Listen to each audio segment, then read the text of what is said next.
नमस्कार दोस्तों, अगर आप जनरल कैटेगरी से बिलोंग करते हैं और आपको किसी भी प्रकार का कोई भी आरक्षण नहीं मिलता है तो ये वीडियो आज आपके लिए बहुत उपयोगी होने वाली है।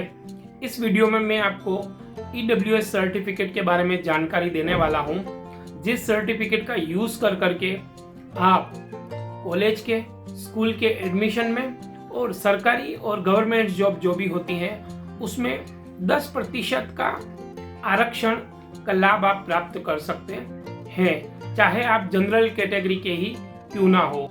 सिंपल है दोस्तों, जैसे कि SC, ST और OBC कास्ट वाले सर्टिफिकेट्स का यूज करते हैं, उसी तरह से EWS सर्टिफिकेट का यूज जनरल कैटेगरी में जो कैंडिडेट्स आते हैं वो इस सर्टिफिकेट का यूज आरक्षण प्राप्त करने के लिए कर सकते हैं। इस वीडियो के अंदर दोस्तों मैं आपको बताऊंगा कि EWS सर्टिफिकेट क्या होता है, उसको बनाने में कौन कौन से डॉक्यूमेंट्स की जरूरत पड़ती है, कहाँ से EWS सर्टिफिकेट जनरल कैटेगरी वाले लोग या स्टूडेंट्स बना सकते हैं, उसमें कितना खर्चा आता है और उसकी वैलिडिटी कितनी होती है, और अगर उसकी वैलिडिटी ख़त्म हो जाती है तो उसके बाद उसको रिन्यू करने का क्या प्रोसीजर होता है, वो सारी डिटेल में आज आपको इस वीडियो के अंदर बताऊंगा।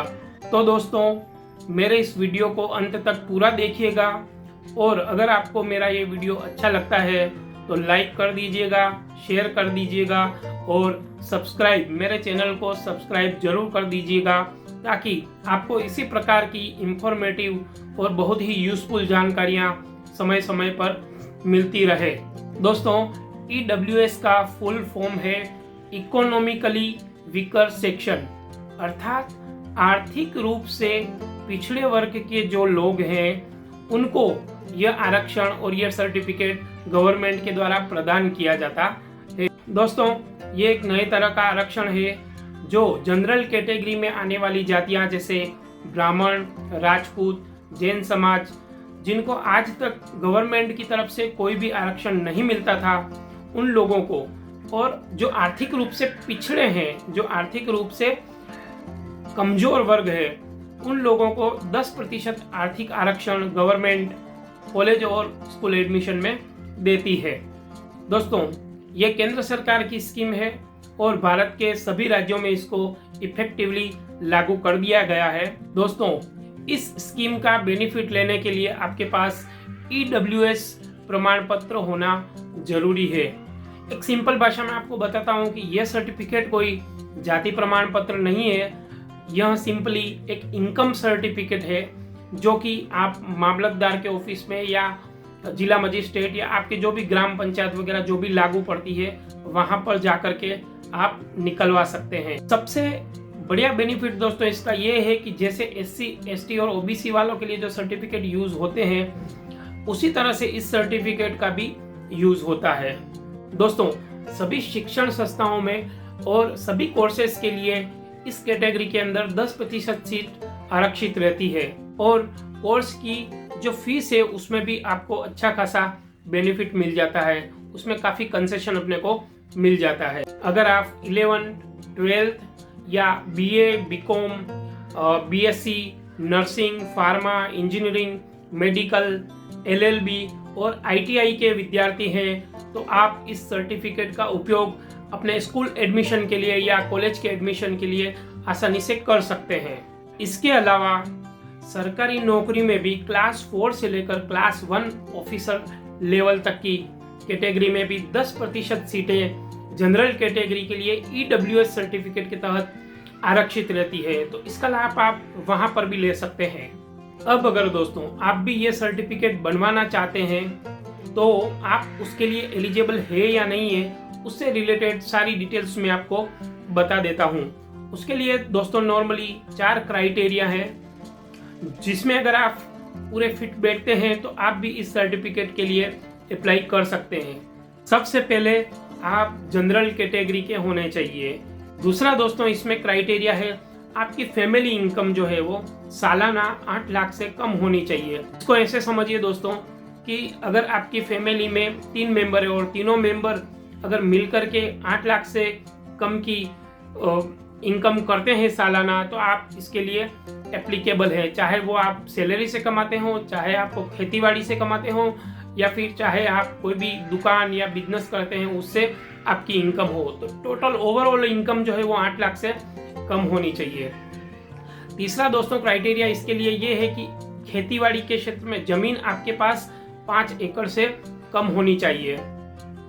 और चौथा इसके लिए जो क्राइटेरिया गवर्नमेंट ने डिसाइड किया है वो है कोई भी सिटी एरिया जो है, जैसे नगर पालिका है या महानगर पालिका है, उसमें 1000 स्क्वायर फीट से ज़्यादा आपके पास कोई रेसिडेंशियल प्लॉट नहीं होना चाहिए। अब अगर आप इन सभी कंडीशंस को पूरा करते हैं तो आप भी EWS सर्टिफिकेट के लिए अप्लाई कर सकते हैं, आप भी EWS सर्टिफिकेट बना सकते हैं। तो उस सर्टिफिकेट को बनाने के लिए किन किन डॉक्यूमेंट्स की ज़रूरत पड़ती है उन डॉक्यूमेंट्स के बारे में आपको बता देता हूँ। आपको ज़रूरत पड़ेगी दोस्तों आधार कार्ड, पान कार्ड, आय प्रमाण पत्र, मूल निवास प्रमाण पत्र या रेसिडेंशियल प्रूफ, 2 पासपोर्ट साइज के फोटोग्राफ, 1 रिवेन्यू स्टैम्प्स, उसके बाद आपको बैंक का स्टेटमेंट चाहिएगा, अगर आपके पास राशन कार्ड है तो उसकी 1 कॉपी, और उसके बाद अगर आपके पास कोई प्रॉपर्टी है तो प्रॉपर्टी का डॉक्यूमेंट, और अगर आपके पास खेतीबाड़ी रिलेटेड कोई ज़मीन है तो उस ज़मीन की डिटेल्स वो आपको ज़रूरत पड़ेगी। एक दूसरा डॉक्यूमेंट जो दोस्तों सेल्फ डिक्लेरेशन होता है, सेल्फ अटेस्टेड डिक्लेरेशन होता है, जो ऑथराइज नोटरी किया हुआ हो, और उसमें ये लिखा हुआ होना चाहिए कि आप जो भी जानकारियाँ यहाँ पर दे रहे हैं वो सारी 100% 100% सही है। तो एक वो डॉक्यूमेंट आपको ज़रूरत पड़ेगा। इन सारे डॉक्यूमेंट्स की ओरिजिनल कॉपी भी आपको अपने पास रखनी है और जेरोक्स कॉपी, एक जेरोक्स कॉपी आप अपने पास रखिए।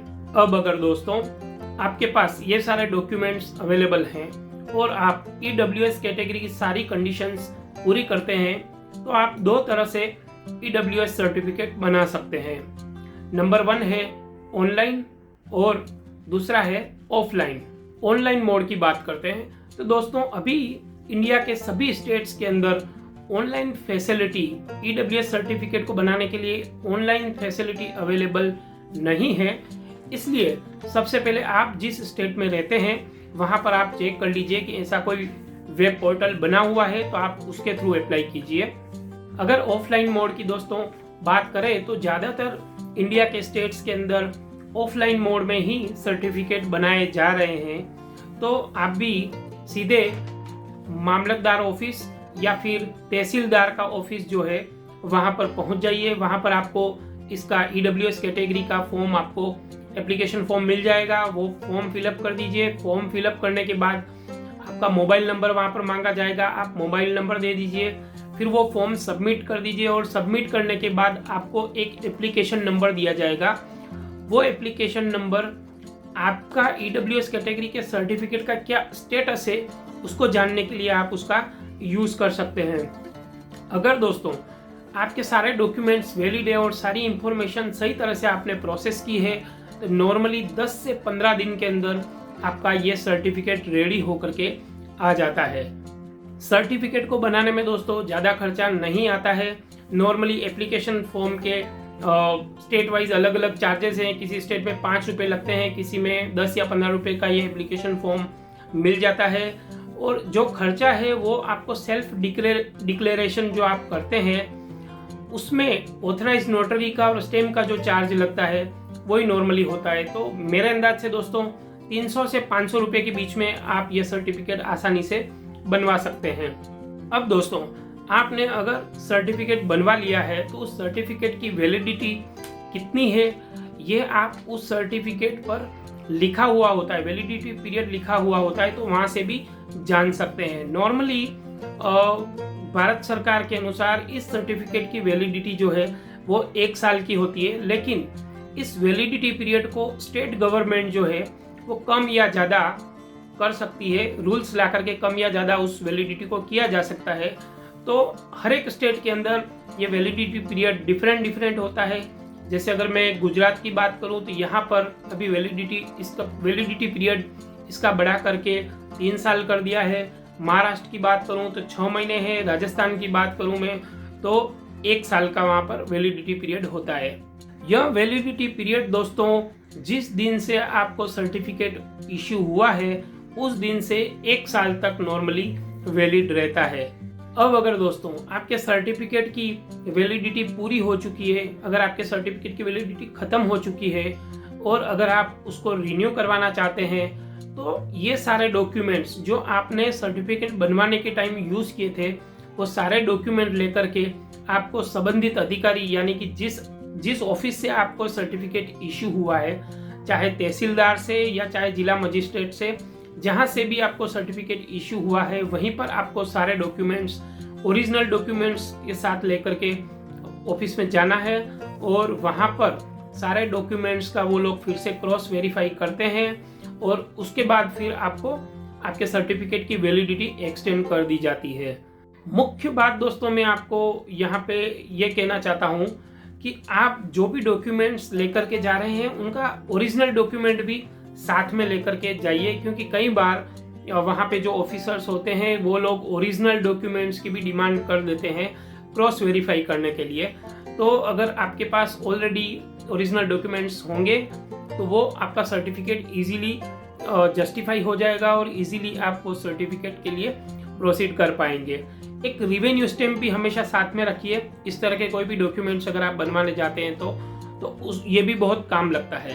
तो दोस्तों ये सारी इन्फॉर्मेशन मैंने आपको EWS सर्टिफिकेट के बारे में दी है। अगर इस सर्टिफिकेट को बनवाने में आपको कहीं पर भी कुछ भी कन्फ्यूज़न अगर लग रहा है तो आप मेरे कमेंट सेक्शन में आप कमेंट डाल सकते हैं। मैं पूरी कोशिश करूंगा कि आपके हर एक सवाल का मैं जवाब दूं और आपको ये सर्टिफिकेट बनवाने में मदद करूं। तो दोस्तों वीडियो को पूरा देखने के लिए बहुत बहुत धन्यवाद। जय हिंद, जय भारत।